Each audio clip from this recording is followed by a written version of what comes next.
Okay Bunny, ఓపిక అంటే ఏం బన్నీ? ఓపిక అంటే ఏమి నాకు అట్లా చెప్తావా? సార్ మన అమ్మోళ్ళు సార్ సార్స్ కొట్టినా సార్ ఓపికగా ఉండాలి సార్, తిట్టినా కూడా ఓపికగా ఉండాలి సార్. తిట్టినా కొట్టినా ఓపికగా ఉండాలి. Very good. అప్పుడు ఏమవుతుంది ఓపికగా ఉంటే? అమ్మ అమ్మ నాన్న సార్ నా బిడ్డ ఎదురుకి నన్ను అనుకుంటారు సార్. సో అట్లా ఉండడం వల్ల మనకి ఏమైనా వస్తుందా? ఏమొస్తుంది?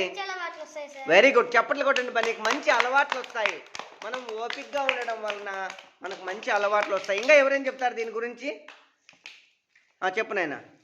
మనం ఇప్పుడు ఒక పని చేస్తూ ఉంటాం, అది పని ఓపికగా చేయాలనుకుంటే చేస్తాం సార్, లేదంటే రాదు సార్. ఓకే, సో ఓపికగా చేయాలి. ఇంకా నువ్వేమైనా మాట్లాడతావా ఓపిక గురించి? నువ్వు తల్లి. ఓకే, నువ్వు బన్నీ. సో సహనము, ఓర్పు, నేర్పు ఇవన్నీ కూడా మన జీవితంలో భాగమైపోవాలి. ఇవన్నీ కూడా మన జీవితంలో భాగమైపోవాలి. మన అమ్మ నాన్న మనల్ని కొట్టుదాము అని కసితో కొట్టరు, మన జీవితాలు బాగుపడాలి అని కొడతారు. అలాగే గురువులు కూడా అలాగే కొడతారు.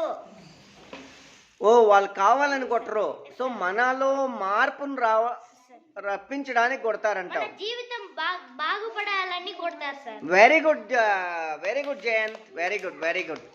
ఇప్పుడు సార్ హోంవర్క్ రాకపోతే సార్ మీరైనా సార్ ఇంటికా సమోళ్ళైనా కొడతారు సార్. ఓకే, సో మీ యొక్క ప్రవర్తన మారాలని టీచర్స్ కానీ తల్లిదండ్రులు కానీ మందలిస్తారు. ఓకేనా? ఎందుకంటే మొక్కై వంగ అనేది మానై వంగదు.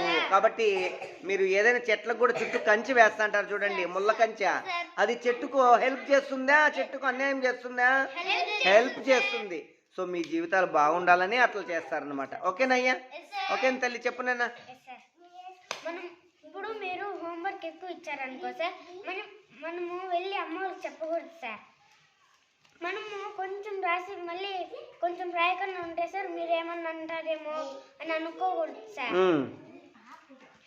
మనం చేస్తానే ఉంటే సార్ మనకి అంతా పూర్తి అయిపోతుంది సార్.